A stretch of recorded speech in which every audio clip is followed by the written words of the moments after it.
You've been listening to Teachers Talk Radio. This is Teachers Talk Radio, and you are listening live. Good morning and welcome to the Monday Morning Break with Marie. This morning I'm really pleased to be talking to Neris, and we're going to be talking about all things loneliness. So please do message in, call in and listen along.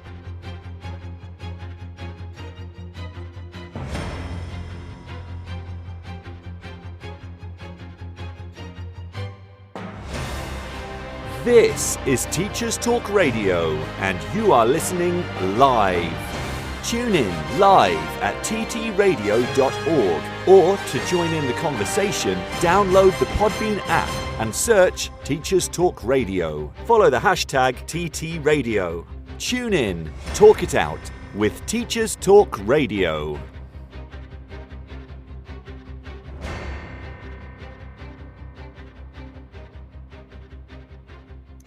So good morning, Neris, and welcome to the Monday Morning Break. It's so nice to have you on. Thank you for having me.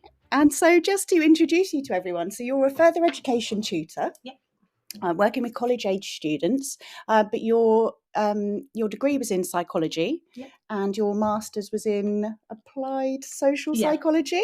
Fantastic. And then your dissertation, which is obviously the topic of the show, your dissertation was about loneliness. Yes. Yeah.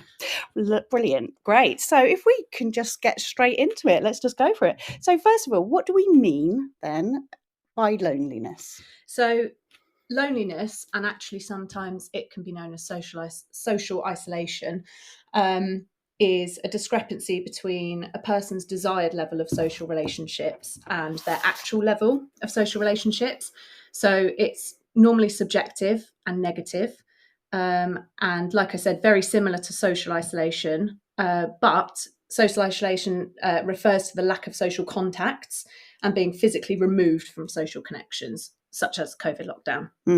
Okay, yeah, I mean, certainly I know that we did think a lot more about loneliness during COVID and lockdown, and I think it brought up a lot of things for a lot of people. I mean, I know, and perhaps we'll talk about this a little bit further on in the show, but I know that at our college, at our workplace, we brought in a loneliness strategy that was sort of ways to help support staff during that time, because a lot of people can be used to spending a lot of time with other people, and then when all of a sudden you couldn't, that was a real shock.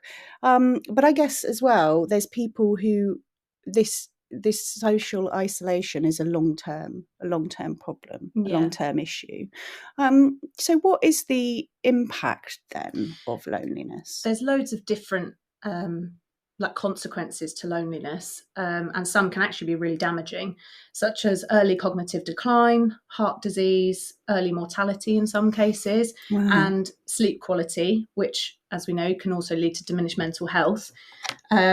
You can feel less confident, tired, isolated, trapped, frustrated. And the impact is actually, in 2018, 5% of adults consider themselves lonely, which was 1 in 20. Wow. Which was even before the pandemic. And then that's actually increased to 7.2 of adults, which is 3.7 million, which is higher in younger people and the unemployed.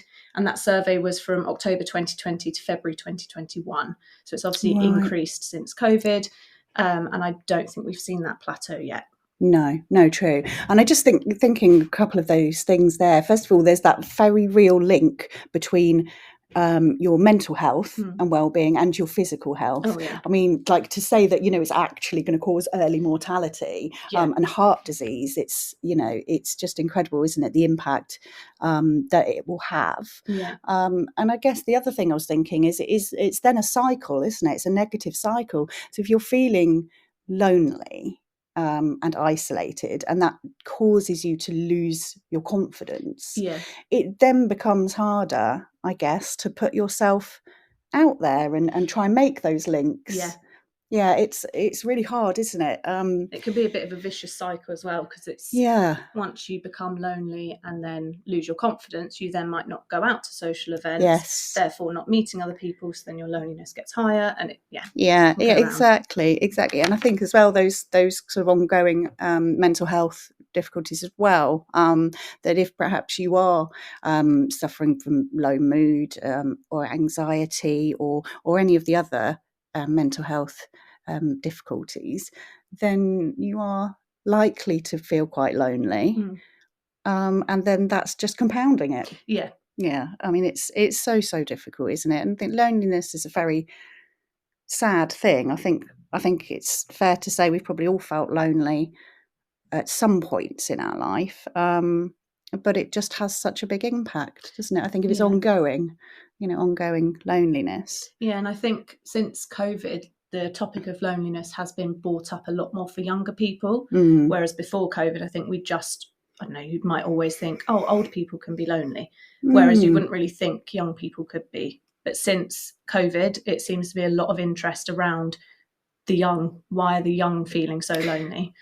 That's really interesting, actually. I hadn't thought of that. Yeah, I think probably pre-COVID, it was that sort of stereotype almost, wasn't it? And not to say that's not true and worth thinking about, but sort of that impact of that image of an older person who perhaps just sort of pops out to the shops and that's their interaction.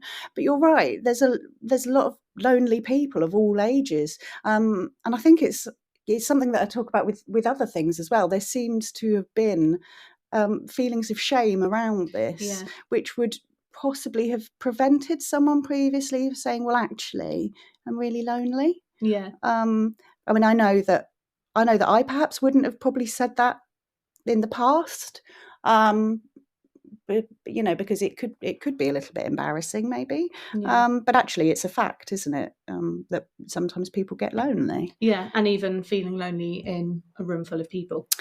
That's there's a quote about that, isn't there? And I think I can't remember who it is. If anyone listening can remember who's done the quote, but I remember that being a quote that I read a while ago, and it really got me. I thought that's really true. It's something like there's nothing sadder than feeling lonely in a room full of people, isn't it? But I think it's something, again, probably lots of people have felt. So if we think then, I guess, Teachers Talk Radio, and we're talking about education and teaching. So, and again, that's sort of talking about young people, especially. How do you see this presenting in the classroom? So, working with individuals with mental health challenges or diagnoses, it sometimes obviously it will present differently in different people, but something that I pick up on is a real interest in your social life. So asking questions such as, oh, you must have a lot of friends, or I wish I did, or things like, what are you doing this weekend? Oh, that sounds lovely. And it's just those little hints of really being invested in mine or other teachers' social lives. It could be a sign of loneliness, but that also is difficult to decipher alongside other things that are going on. But teacher support has actually been linked to student wellbeing and achievement. So the general class education environment does contribute to students' feelings of loneliness, whether that decreases or increases. And it might not be a student that's sat alone. So sometimes you'll see a student sat on their own and they're smiling and listening into other conversations. They might not be feeling lonely, but the person who's talking a lot in a big group might actually be the one experiencing feelings of loneliness. So it's really difficult to spot. It's subjective, so it's internal, which is why obviously there are questionnaires which are the thing to diagnose loneliness, but you can't just be handing out questionnaires left, right and centre to be, are you lonely? So it's quite difficult to spot. That's really interesting. I think, first of all, that perception, like you said, it might not be the person who sat on their own. That person sat on their own might be perfectly happy sitting on their own. It could be the person that seemingly is confident and is chatting away, but actually deep down they don't feel that way. and also, yeah, like you said, that sort of diagnosing, I guess. You're right. You can't just go around handing out questionnaires. Are you lonely? Are you lonely? Although I do think I did post on Twitter, "Are you lonely?" Yes. So maybe that was sort of my version. But I guess then, like many things, it's going to come down to the trust and the relationship you have with your students. That they might then at times be able to say, actually, no, I didn't have a very good weekend. I'm really lonely and I'm struggling with that. Yeah. And also, I guess on another level, having that relationship with your student, maybe that in that lesson they don't feel lonely. Yeah. So exactly. there's sort of two things to it, isn't there? Yeah, and I think through building that strong relationship, you will pick up on language because they'll feel more willing to open up to you, and they might express that, oh, I do feel alone. How can I make things feel better? Yeah. So I think it begins with a good relationship. Yeah, definitely. And there's so much to it, isn't there? And I guess once somebody's reached the point, or maybe they haven't even reached the point, maybe when you pick up on, actually, I think maybe what they're struggling with is feeling alone, I guess then you can kind of, sort of tailor your approach with them, or make time for those kind of group activities maybe, or facilitating or being involved in planning some trips or things like that. I guess it's all about those conversations and ideas, isn't it? Whilst building their confidence, because if you're without the confidence, however lonely you are, it's going to feel too much of a challenge. Yeah. To suddenly put yourself out there. And like go to a new club or hobby if you're not confident. Yeah. That's made me think, though, isn't it, about that social prescribing. So have you heard of a social prescriber? It's through the NHS, and it's basically it is that somebody can support you with going along to a new club, or trying a new hobby, a new activity, and they sort of help you find it, and then they'll take you along for a few goes until you're sort of ready to go yourself. And just in this area, I know in Yateley, they are trialing it for young people, because and it just sounds fantastic. It does sound good. Because that is the challenge, isn't it? I guess getting out and meeting people. I'm quite interested. This is bringing this on you. Okay. I'm quite interested in what you think about face to face and online. Quite interested in that. Yeah. So just from my opinion, I think online you can still feel extremely lonely because there's a real disengagement between someone being there face to face. Yeah. But the actual action of talking to someone can probably reduce the feelings of loneliness. But I do think it's the face to face that will really, I think it's the face to face that will make you feel less lonely. But again, it's the difference between that and social isolation, because that's the actual physical social connections. Yes. So maybe online relationships are also a way to feel less lonely. Yeah. Because you feel like you've got people around you. Yeah, I know that I would, I'd say I've got some friends through Twitter, and we haven't ever met face to face. Yeah, but yet. But I know that by talking to them, I feel, it's friendship. It's very good friendship, and I feel supported, and I like to think that I support them and things like that. And to me, I think that I'm very comfortable with an online friendship. So I was just interested, because I think increasingly young people as well, a lot of their interactions are online. But I guess as well, like you've said, sometimes maybe it might risk sort of widening that feeling, that chasm. Like I can message someone, but then when I put my phone down, or I come off my console or my computer, I am alone physically. So which could, like you said, it could widen the gap. But then meet people online, you broaden your scope of who you can connect with, so that you might end up connecting with people you've got things in common with. more than having to walk into a room full of people at like badminton, say, for Yes. example, Yeah. which could be quite nerve-wracking, whereas you could be in a whole group of people who love playing Fortnite, for example. Yes. So it's a bit of a weighing out. Yeah, I guess exactly. You've got to kind of weigh up the pros and cons. And like everything, I think it's probably down to your self-awareness, isn't it? Of checking in with yourself. Is this helping me? Is this perhaps building me up to have more interactions with people? Or is this actually making me feel a bit worse and I possibly need to back off social media for a while?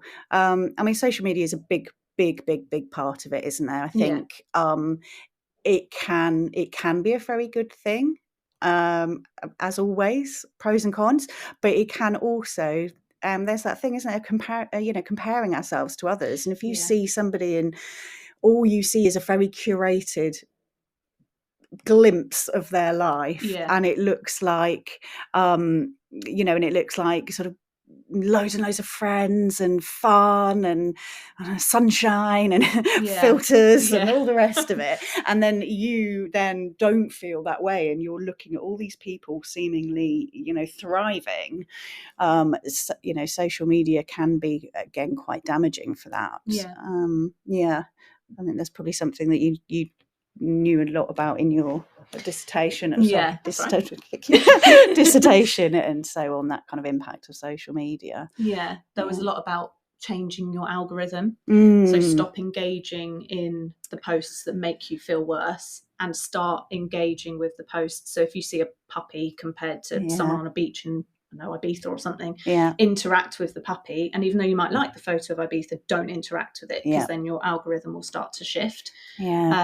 But it's really difficult because we're like conditioned to whatever we like, we'll just click on it and we'll just it is difficult, but changing the algorithm is a good way to start shifting your social media. That's really interesting. I think we've talked about that a few times, haven't we? And I do see it as well on Twitter. People would put out oh gosh, this is all really negative, my feed today, so please send me a picture of your dog, and that kind of thing. And I love those. I just think that's it's taking the control over the algorithm slightly, I guess. I mean, there's a thing with doom scrolling as well, isn't there? That if you are in a low mood, or, I mean, let's apply it to loneliness. If you're feeling lonely, as you're scrolling, you're going to be drawn to things that reinforce that view. And then once you do that and you're interacting with that, then yes, that algorithm is just going to keep giving you some really negative and sad things. That, again, it's a cycle. Gosh, there's so much to talk. I think there's so much to talk about with social media, with mental health and loneliness and all sorts. But so we've talked about how what you can see in the classroom. That kind of, it could be someone chatting, it could be someone sat on their own.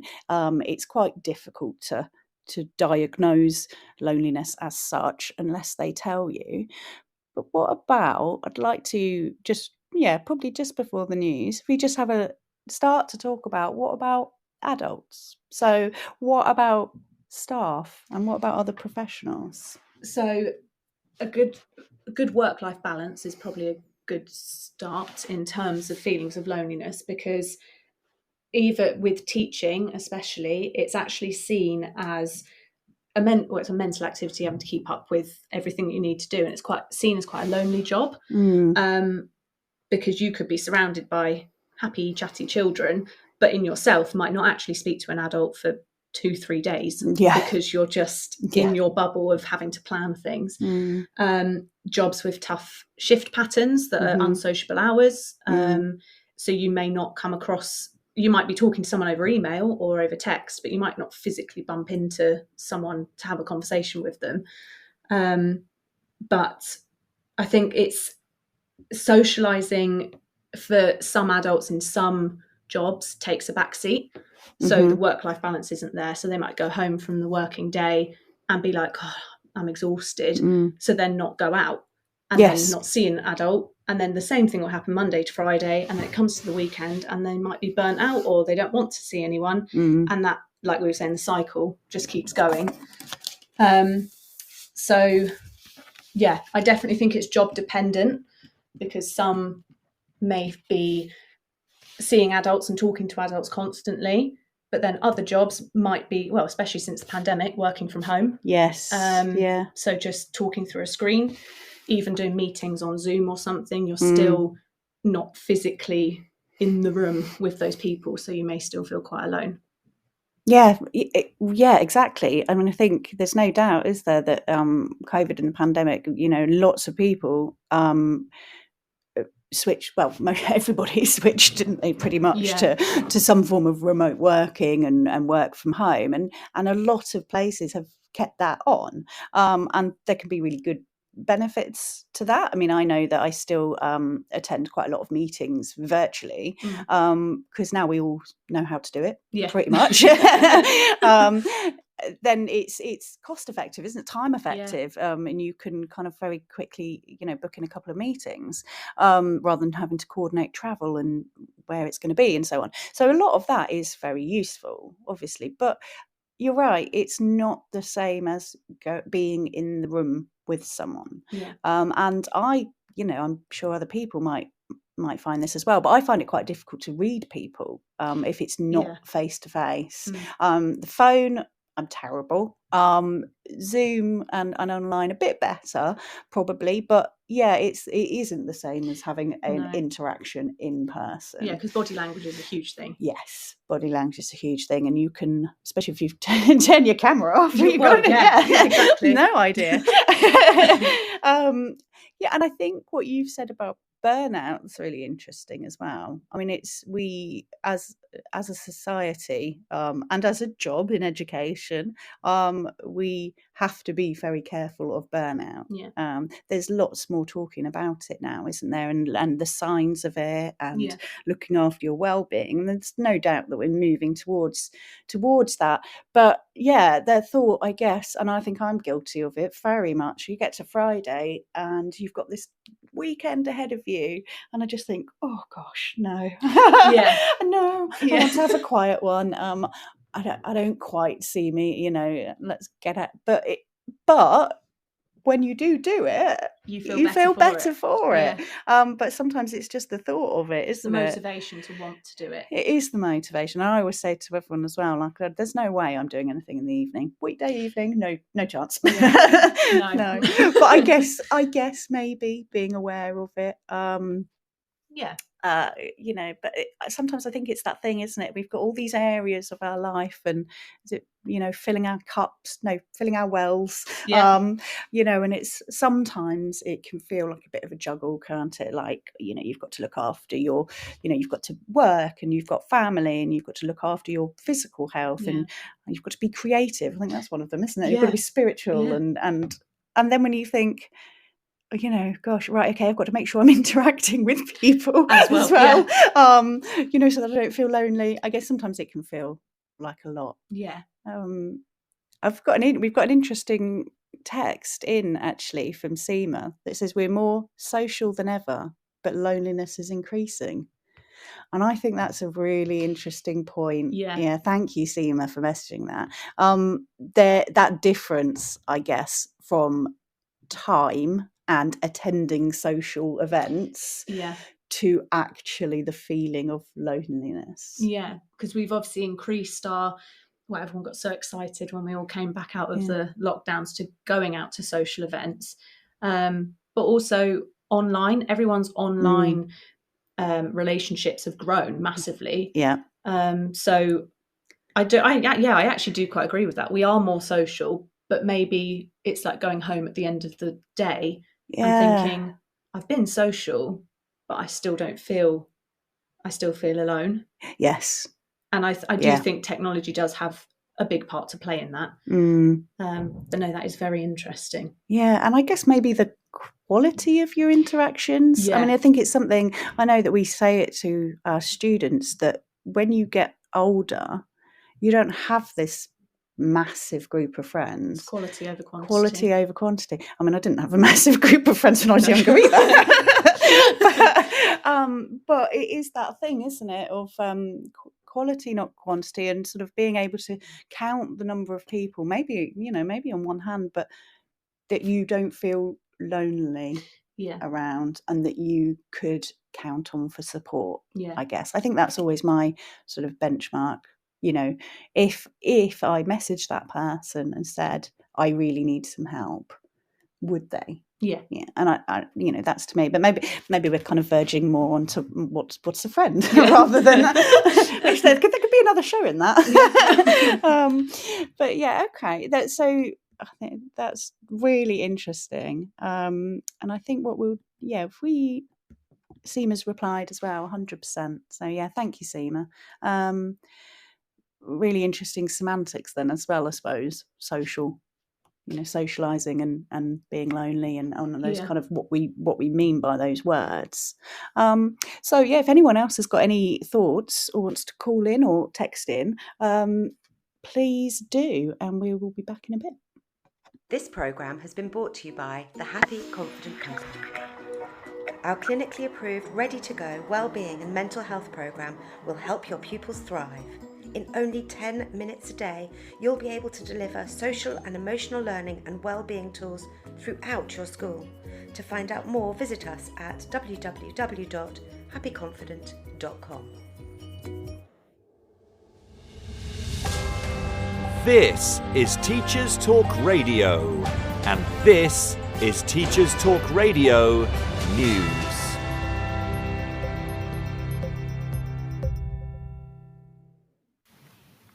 SATs have made the news again as many media outlets report on allegations that children were distraught after the reading paper. The BBC website reports that parents and teachers of Year 6 pupils said the paper was difficult and that it had left some pupils in tears. In response to concerns, the Department for Education said it worked to ensure that all tests are appropriate. Whilst some parents took to social media to highlight concerns, a few also acknowledged that the tests might be good in a way to have some kind of tests before GCSE, but the schools in general are under too much pressure to perform well. Copies of the test paper cannot be published until all pupils in Year 6 have had the chance to take it. Sarah Hanafin, Head of Policy for the National Association of Head Teachers, said the union was very concerned about the paper and it would be raising concerns with the Standards and Testing Agency. In Scotland, Edinburgh University students have criticised the institution's response to a marking boycott. According to BBC News, students fear their work will not be read as the university plans to continue awarding degrees without necessary expertise to cope with the UK-wide industrial action. The marking boycott is part of the latest phase of industrial action by members of the University and College Union at 145 institutions across the UK. Union members are refusing to undertake marking duties and assessment-related work. In response, universities are considering a number of measures, including changing marking guidelines and basing final grades on work already submitted. Many students have expressed sympathy towards staff, but also frustration that industrial action has had little impact on anyone but students, as universities have not reopened negotiations. The University of Edinburgh said it has robust measures in place to reduce the impact of industrial action and that work, including dissertations, would be read. Schools Week comment on teacher burnout after a report from Wellbeing Service Education Support shows a quarter of leaders, teachers and support staff said additional responsibilities were adding on average 4 to 6 hours to their working week. 15% of staff said they were spending an extra 7 to 10 hours supporting pupils. The collapse in support services feeding into schools, including creaking mental health support and overwhelmed SEND services, has left schools and their staff struggling to cope. Jeff Barton, General Secretary of School Leaders Union ASCL, said schools had become the de facto and unofficial branch of social and healthcare services, but that a lack of training, resources or capacity was putting staff under considerable workload stress. The most common additional responsibilities included offering pupils and colleagues emotional support and dealing with difficult pupil behaviour. More than 1/4 of staff surveyed said they had prepared food for pupils who didn't have any, and 41% said they had purchased supplies such as pens, paper and school bags. In the same YouGov survey, 2/3 of school staff said public bodies such as CAMHS and social services had been unable to offer pupils support. Further details of the findings can be found on the Schools Week website. The Guardian reported on a proposal to recruit school leavers into healthcare service apprenticeships, which would allow tens of thousands of doctors and nurses to train on the job. The NHS workforce plan could see up to 1 in 10 doctors and 1/3 of student nurses trained through this vocational path in coming years. The alternative route would circumvent the standard undergraduate or graduate route. The plans have been met with criticism by unions, but Amanda Pritchard, Chief Executive of NHS England, has been speaking to pupils at a North East comprehensive school, where she encouraged pupils to earn while they learn, and highlighted the 350 different roles available within the NHS. Finally, in Wales, the BBC reports that the increasing cost of food means school caterers are struggling to deliver on the Welsh Government plan for universal free school meals. The unit price was set with an assumption about possible cost increases, but Education Minister Jeremy Miles said the world has obviously moved on and a further review was needed. The current rate of around £2.90 per child in a primary school is being described as no longer viable, as price increases of 20% on items like milk, cheese, fruit and vegetables take their toll. The Universal Free School Meals Plan is being rolled out in phases to all primary schools, although a target for every child in reception Year 1 and Year 2 to be offered a free school meal by April has been missed. The policy has been welcomed, but challenges needed to be acknowledged. This has been your Teachers Talk Radio News with Joe Fox. This is 2 Minute Tech with Steve Woods, your tech briefing on Teachers Talk Radio. Hello, this week I've been searching for crazy technology. The tech I found ranges from rather funny to actually quite useful. Let's see if I can blow your mind. Everyone has probably used Google Translate at some point, even if it's just to translate a word into another language and back again to see if it changes. Well, the Google Pixel earbuds paired with the Pixel phone allow you to switch on conversation mode. Now what is being said to you in a foreign language is translated into your earbuds in real time. What you say is translated and projected via your phone. You do need an Android 6.0 or higher to do this, but this has potential to be a game changer for communicating not only when travelling, but in hospitality too. Next up is a quirkier invention, Smarty Pans. There aren't many things you can't connect to an app, and the frying pan is now joining the club. The Smarty Pan has a built-in scale to weigh your food as you add it to the pan, a handle that tells you when the pan is at temperature, and the app guides you through how to cook a meal you're preparing. Also, the nutritional content of your meal is calculated by the app. There's no advertised price for this pan yet, but keep your eyes peeled. It replaces a cookbook, reading the nutrition on a packet, and your kitchen scales, as long as you fry everything. My final crazy technology is the HushMe. This is an invention for those concerned about being overheard by others when talking on their phone or other connected devices. It works by muffling your voice so others can't hear you, keeping private conversations private. Genius, I hear you say. I need one so I can work during my commute. Before you break out the credit card, it is a rather chunky device you wrap around your whole head. I'd describe it as a pair of large headphones that connect to a cup to cover your mouth. At just over £180 and making you look like Darth Vader, you may want to do a bit of research first. Do you know of any crazy tech? Do you own any? As always, why not get in touch at TT Radio Official? I'm Steve Woods, and that was 2 Minute Tech. 2 Minute Tech with Steve Woods, your tech briefing on Teachers Talk Radio. Well, I first of all thoroughly enjoyed the 2 Minute Tech. I mean, I really want one of those Smarty Pans. That sounds amazing. Not quite so sure about not sure on the headphones and covering your mouth. I might, but the Smarty Pan, fantastic.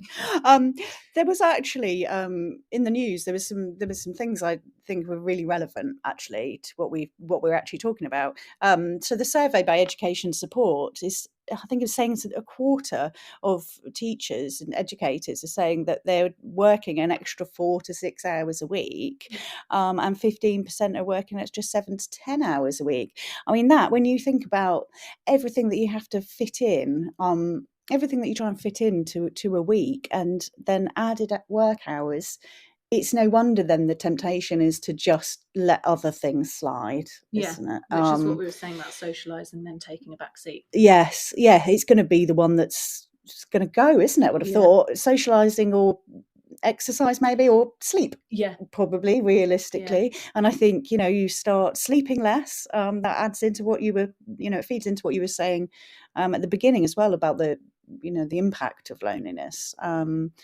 And then, so it's all connected, isn't it? There's no doubt about it's all connected. And I think as well, the other things that were picked up on in the news, that sort of people cooking or bringing food for the children and buying resources, that mental health resources, CAMHS, not being able to cope.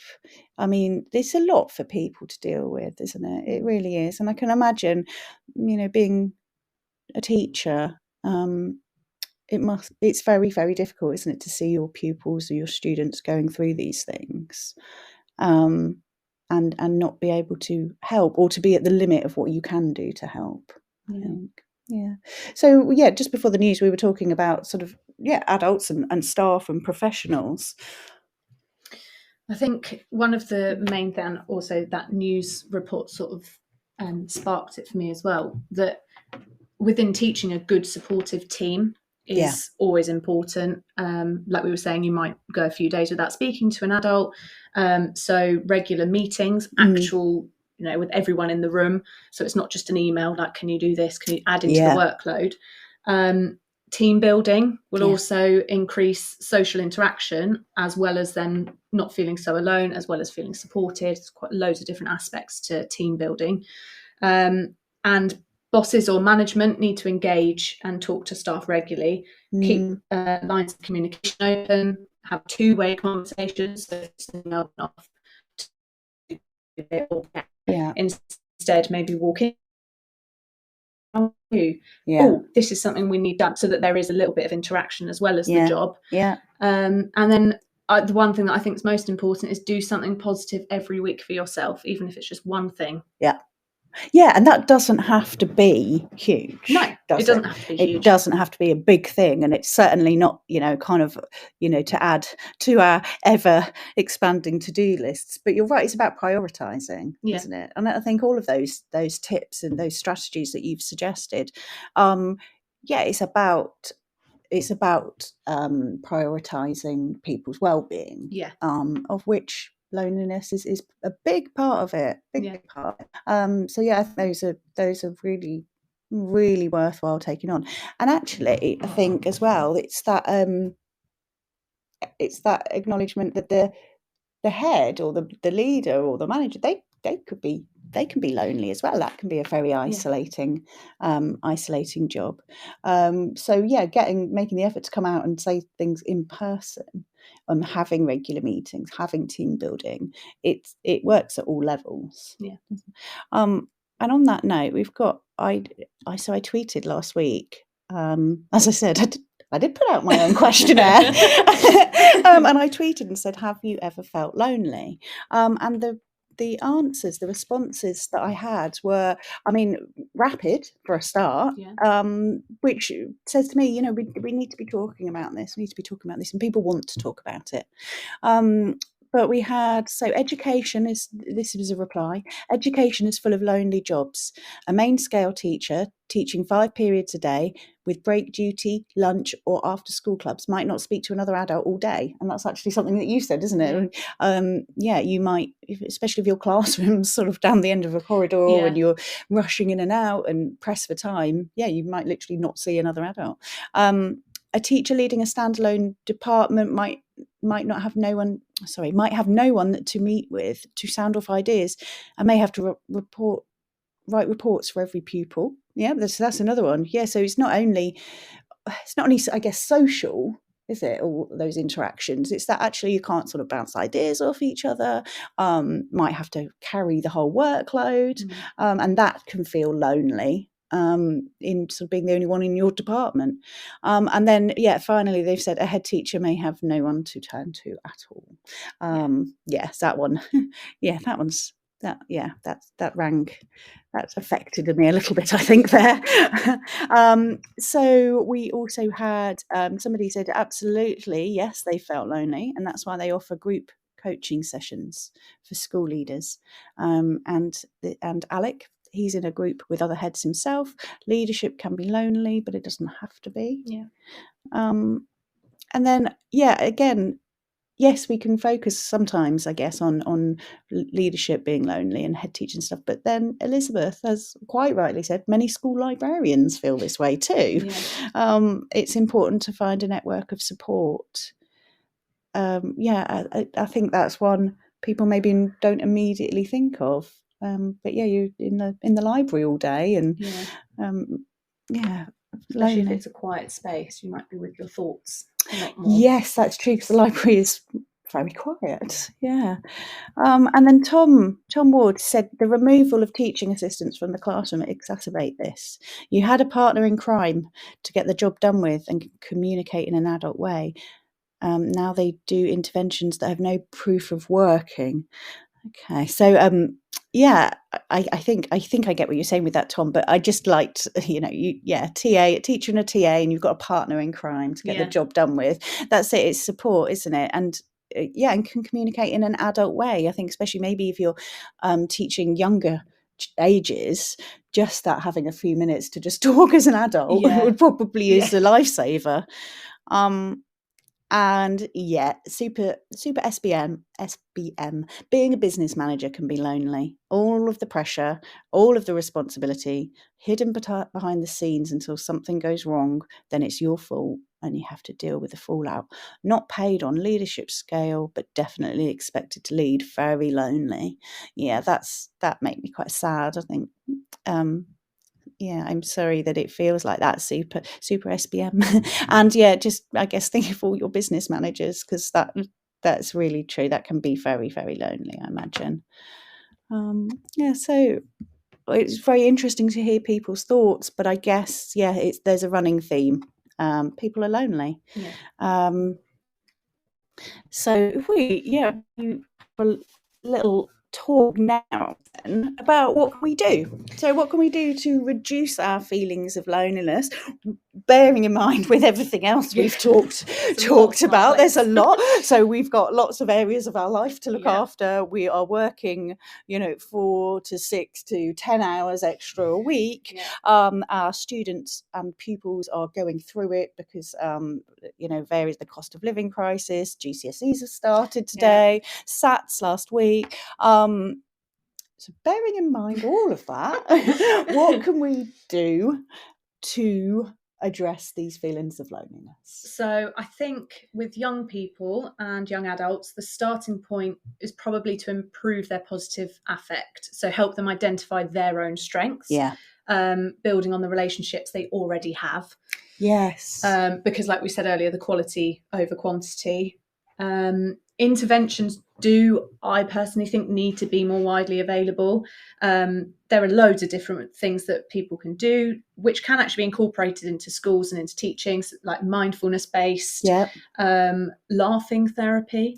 Which has always really intrigued me. But it stimulates hormones and then releases endorphins. And I mean, if you've ever been in a room where someone starts laughing and then you start laughing, and then the whole room's done just erupted into laughter. Education, lessons on building friendships, addressing barriers to social connections. That actually was a study that was done and has been found to be effective for combating loneliness. So I think talking about building friendships within sessions is a good start. Other interventions that when I was doing some research came up, like video chats. Interestingly, a lot of them were online. So video chats, Wii gaming, robotic or real life pets. I know, robotic as well. Gardening. So things to get people out into the community. And actually, the government have announced a £5 million loneliness grant to help national organisations with services and charities, such as befriending helplines, which I think could also be, like we were talking about earlier, and community volunteering. Because coming out the other end of the pandemic, it's still prevalent. More needs to be done for our young adults. And it can start small and effective just by talking about their own strengths, building on the relationships that they have.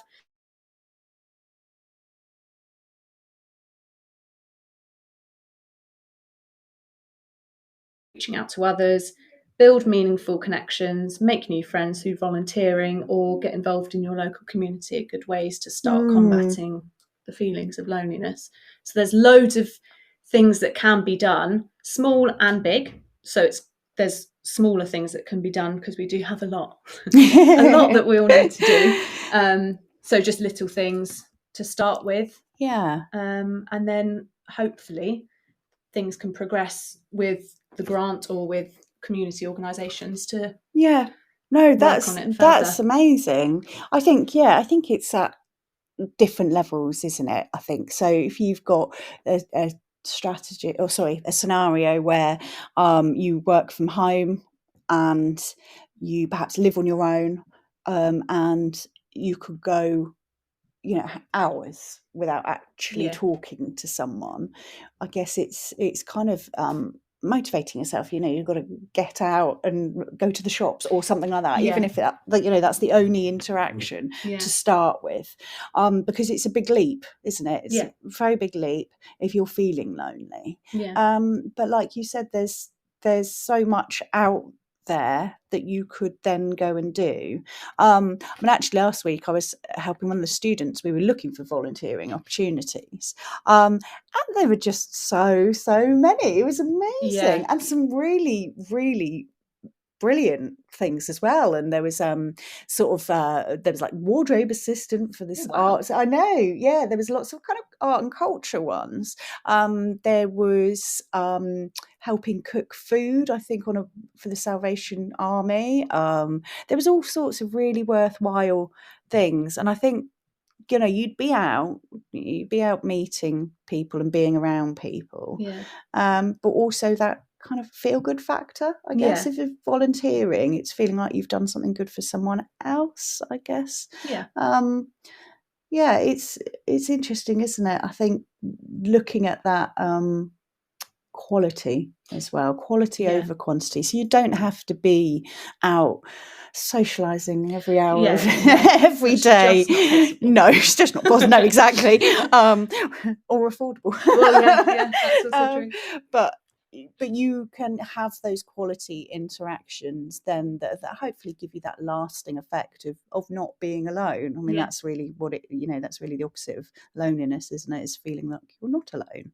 I mean, we did bring in at work a loneliness strategy, actually. So it started during COVID, we put it together, but a lot of it with all these things, a lot of it's still applicable, really, post-COVID. So as employers, we felt, or as a leadership team, we felt that we've got the opportunity to kind of raise awareness of loneliness and tackle the stigma of it. As I said, there still seems to be those feelings of shame around it, and supporting the staff through what was a really challenging time, but also going forward. So we had things like that we would continue to raise awareness about the importance of staff wellbeing, and provide support and resources for that. We provide access to talking therapies and peer support. We had an agreement. You just need to make sure that you reach out to a colleague who you might not work with every day. So I guess that's kind of tied into your thing of what you were saying, of face-to-face, making sure your interactions are face-to-face when they can be.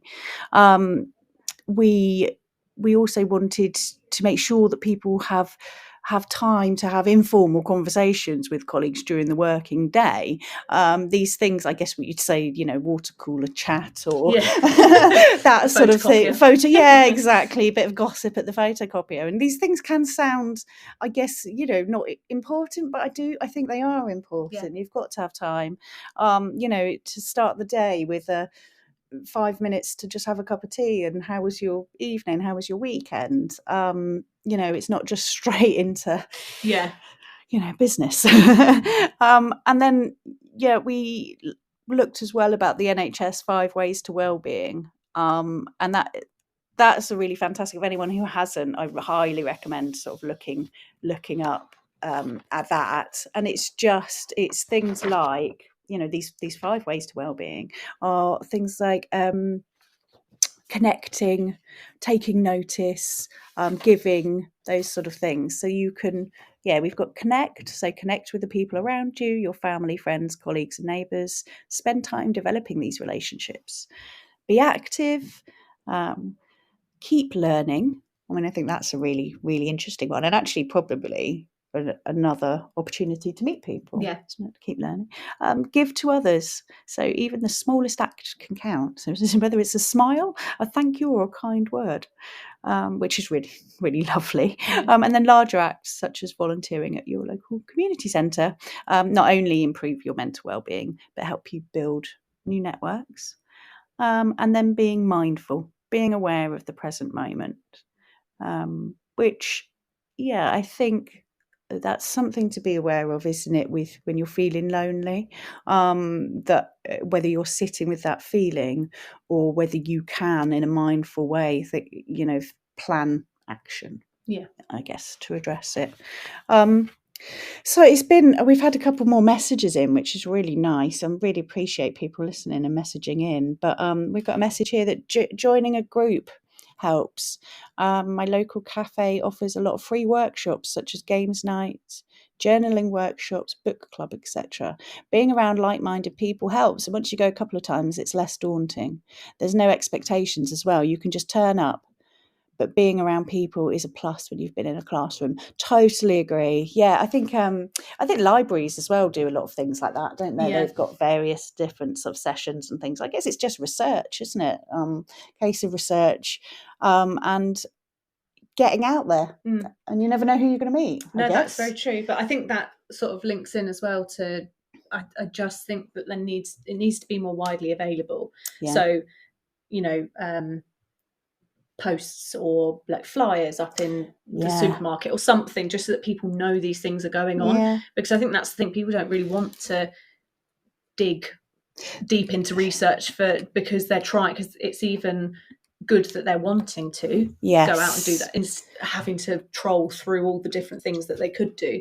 Whereas if it was just in the local cafe, you walk in as you're leaving, you see a thing going, workshops here on this, so it's just there for them. Yeah, that's a really good point. I think that's a really, really good point. I think if anything sort of well-being and mental health wise, you are kind of counting on someone feeling proactive enough to do something about it, rather than it all feeling too much. I mean, it's the same with getting help for any, I think, isn't it? Any part of your mental health. But you're right. You're right. If you've then got to kind of, right, what can I do in my local area and things like that, then it might start feeling like a bit too much of a job.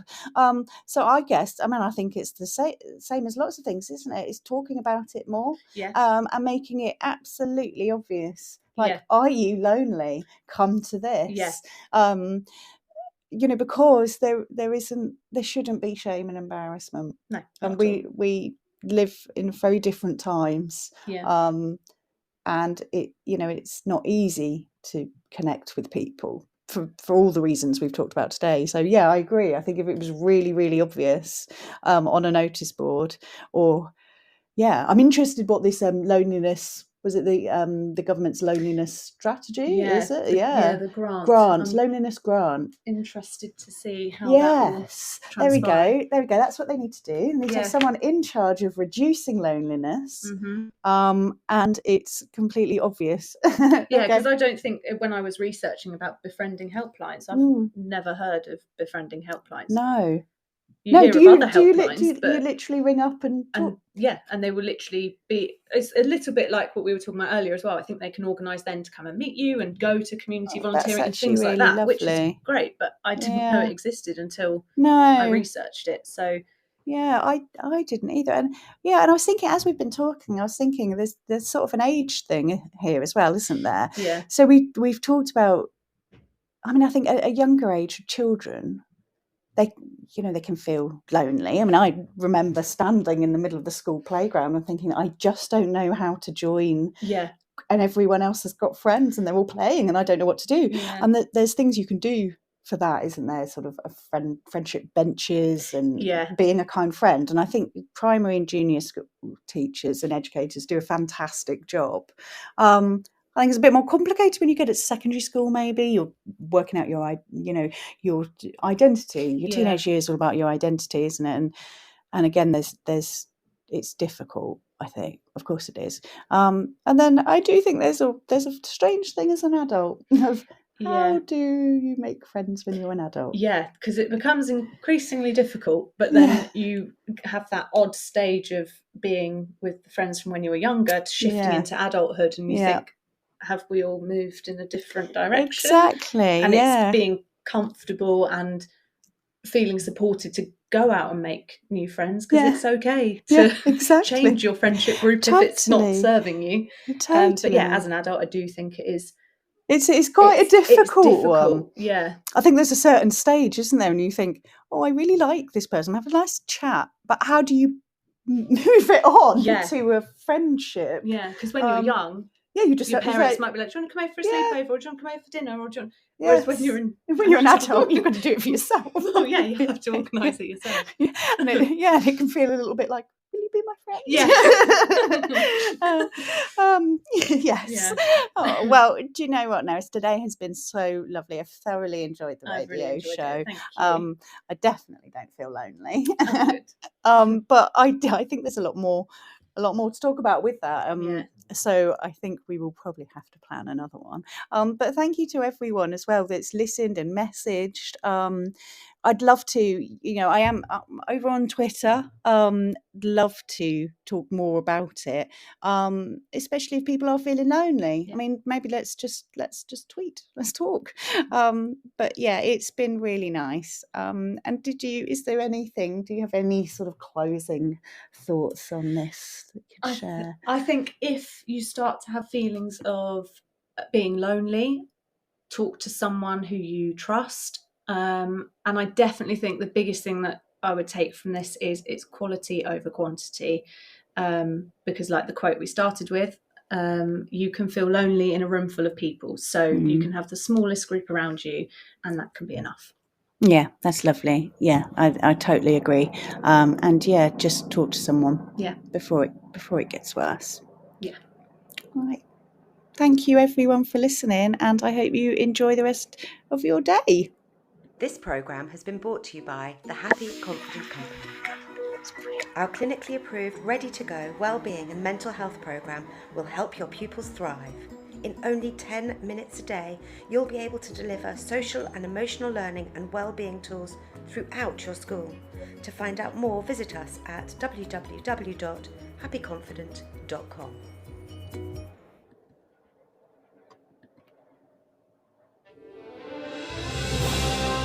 You've been listening to Teachers Talk Radio. Tune in live and listen back at ttradio.org. We look forward to hearing from you next time on Teachers Talk Radio.